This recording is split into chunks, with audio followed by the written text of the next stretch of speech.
I love her so much. I love her so much. I don't even know how to express it. Yeah.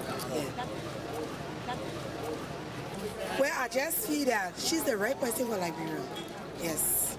She's the right person. Not because she's a lady, but she's the right person for us. Because we have suffered so long.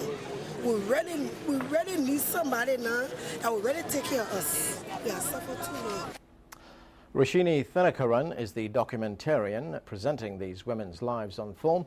While in Liberia, she found many women who are now holding unconventional yet important positions in the country's post-war society. She spoke with Aisha Sese about her work in Liberia. We chose to highlight the characters in the documentary because we felt they were making a very significant contribution to the rebuilding of Liberia. But one thing is that we saw is that women from all walks of life in Liberia were active politically and socially, and they were this way during the war and now are bringing about real change in their country. For an example, Asatu Ba Kenneth, who is the first Deputy Commissioner of the Liberian Police, is a very strong advocate for putting men behind bars who have been accused of rape, because until 2005, rape was not a felony crime, and nobody was ever convicted. Varied characters featured in this first episode. Were you surprised by the strength of the democracy, the women's movement, I should say, and the women's democratic movement that you found in Monrovia? How surprised were you by that? Oh, very surprised. My colleague and I, we spent 4 weeks traveling around Monrovia, and first of all, the people of Liberia are very open and just very welcoming, and the women, I was very surprised at how honest they were about what they went through during the Civil War, and also what they are hoping for the future. Liberian women are very resilient.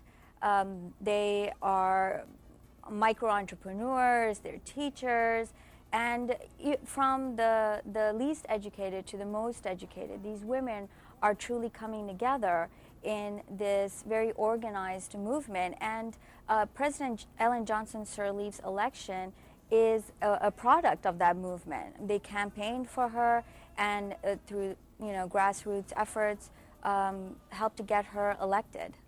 So as you found, great strides being made by women on the ground in Liberia, but Liberia, like many African nations, is traditionally patriarchal. So how is this being received by the men in society? Do you get a sense that women are working within the system or against the system? No, Liberian women are working with the system. President Ellen Johnson Sirleaf has included women and men in her cabinet and her new government. And when we spoke with men in Liberia, they were very hopeful as well. Yes, it was a very patriarchal society, but a lot of men see Ellen Johnson Sirleaf as a mother figure. And you have a lot of the young population who look up to her, and this includes former child soldiers. So I think they are very open, and what we found was that Liberian people were tired of war, and they want to see progress in their country. So I think they are open to the new government of President Ellen Johnson Sirleaf. You can read more about the documentary online at www.womenattheforefront.com.